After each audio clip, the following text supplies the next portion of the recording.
Hello, so in this video we'll be talking about the 4 things I see that are often overlooked and rarely spoken about when it comes to buying property in Perth. I'll be focusing on the metro area of Perth, so talking north to south as far down as Mandurah Hall's Head in the south and Two Rocks Yanchep to the north. There are reasonable opportunities that I'm a big proponent of, though for most people who are looking to purchase, generally it's in the metro area of Perth. Number one, and all of these will pertain to whether you're a first home buyer, owner occupier looking to upsize, downsize, or someone that's looking to take advantage of the media circus that's around Perth at the moment and the good opportunities that are supposedly out here for investors to buy in. But number one does apply to the fact of what that area has coming to it in the next 5 to 10 plus years. What I mean by that is, again, outside of general zoning, codes and things of that nature, if there will be changes to that, it's what plans there are for either future land releases, if we're talking northern areas in Alkimos and things of that nature, or even in the south, and then commercial shopping malls, schools, business opportunities that are coming out that way. And then the other is transportation, so roads, rail, bus routes, things that will change that and either create upswing to the area of future long-term growth. And that obviously can be factored into both camps, whether you're going to be living there or investing there. That's definitely a big one. And the best places to generally go to that are the local council, men or women that are representing the area, either their social channels or the city's like council site is another good piece of information if you're looking to invest in an area, to navigate there and do your due diligence before falling in love with a property but not factoring in what is coming to the area. Number two is what your holding or acquisition plans are for the future. So again, if you're an owner occupier looking to buy that first home or move into a home that you can see raising a family in, that obviously will be a plan. And then you've got to factor in those things with school catchments, location to work and other opportunities, family, etc. And if it's something you're looking to invest into a suburb in, what's going to be the holding plans if it goes into a downturn in the market or rates take effect in terms of holding costs of that nature? Are you going to be putting into a fixer-upper to have a quick equity release? Again, there's a lot of moving pieces when it comes to that. But people, I think, will sometimes just go, okay, this suburb is really good, it's on the up and come, I'll invest in here. But then there might be someone that's looking to make a few quick purchases and maybe the equity swing in that suburb doesn't happen as fast as they need to accomplish their goals. And a suburb that they wouldn't have considered prior helps them accomplish that goal faster. When it comes to the owner-occupier side, people sometimes go, oh, I can just sell my house for X and move into Y, which is the top end of my budget. But sometimes then they don't factor in the other expenses that come with moving, and obviously the transitions for that, even being further away from work, family, or moving closer, the benefits of all that in terms of transportation, average cost of living per month in terms of expenses in that area. So again, there's different channels and medians that you can go through to find out that information, but that's definitely one that you have to think about, is what your holding and acquisition plans are for the future if you are going to be purchasing into a particular suburb. Number three is where the current market cycle is for that suburb. So let's speak of maybe a suburb in the northern areas that I have good dealings with in Ridgewood, which is close to areas like Clarkson, Quinns Rock, Mindari, 6030 being the postcode. That's in a current buying window at the moment. So even though it's considered to be a seller's market in Perth right now, it's still a really good buying window for where properties are expected to go in the next 18 to 24 months in areas like that, due to the factors I mentioned in point one, is what's coming to the area, the extension of the freeway and the rail connections, a couple of upgrades in terms of commercial precincts that are close by in areas of Butler and Mindarie.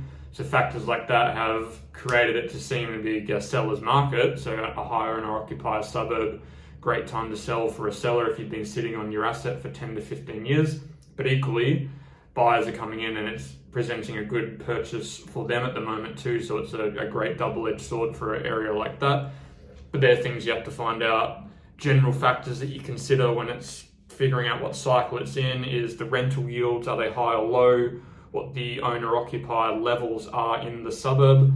Again, the biggest three that you're trying to try to figure out is the suburb going through an upward trend, a downward trend, or a consolidation period? And then number 4, a little bit of a more holistic approach is the reason or why you yourself are looking to buy in Perth. So if you're a Perth local like myself, you might have fallen in love with a particular area and you just want to be in that area due to the opportunities for work, for family, for friends, for lifestyle. Perth's a great lifestyle attraction. That's why it's good for investors at the moment, outside of a bunch of other factors. But location anywhere along the north to south coast, being close to the beach, presents a good investment opportunity at this point in time. But it's where the lifestyle attraction is for people that live in Perth. So that's where the logic can sometimes pertain to actually invest in areas like that, because there's always going to be demand for people to live in there, even from a, at best, rent vesting approach, or at worst, purely renting, not going to buy, but I'm not going to go rent in an area in Ellenbrook when I can rent in an area like Scarborough or Doubleview for potentially the same rents. Maybe not Doubleview to Ellenbrook's a bad example, but pockets of Scarborough compared to Ellenbrook, there might be the same rents, albeit a different trade-off in terms of the style of home that you're in. When it comes to the reason that you're looking to purchase here, a lot of people, again, will sometimes base it off the opinions of others. So that's why I always like to circle back, and that's when someone's selling to look to move up or down, or they're investing in the first time, is a quick debrief as to like, well, why are you actually looking to purchase here? And again, the conversation sometimes I have is if it's legitimately personal, like schooling catchments for young families, again, a real good why to give your kids a better opportunity. If it's a downsizing opportunity for the kids have all moved out, managing the house is a bit difficult now, we don't quite want to obviously move anywhere too far away though, so we just want to downsize into a smaller house in the same area. Again, a good reason why. But things of, I don't know, I think it's just a good time to sell and maybe go out and deploy those assets elsewhere and rent for a period of time. Again, never speaking strict financial advice, but it always just sounds like those sort of opinions are coming from third-party media headlines or opinions of other people, and then that's what's influencing the decision to buy into these certain areas or sell and buy in a different area where potentially remaining would have been the smarter play.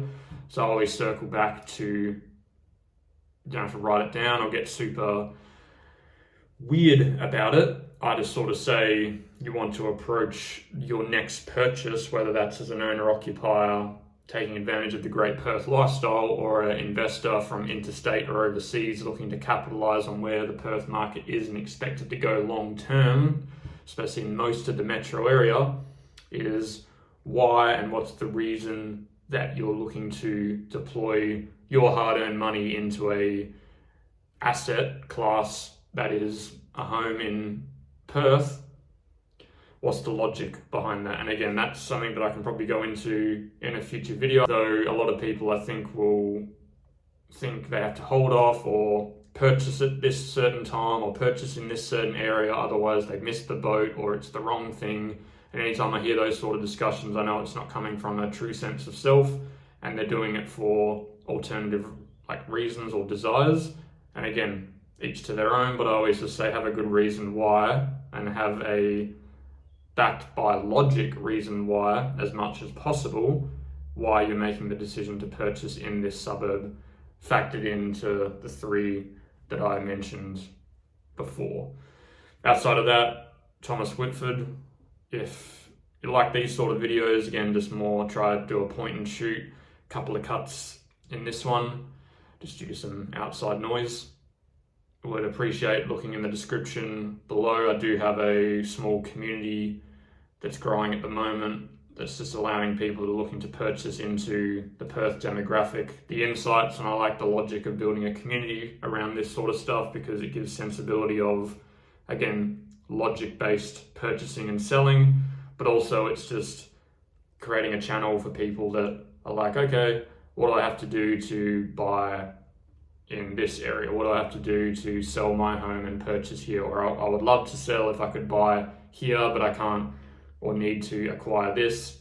That's obviously my bread and butter. I love talking about that sort of stuff with people. My best case studies are literally doing that for clients. So people that were never really considering selling, but they weren't currently in their dream home and wanted to buy somewhere else.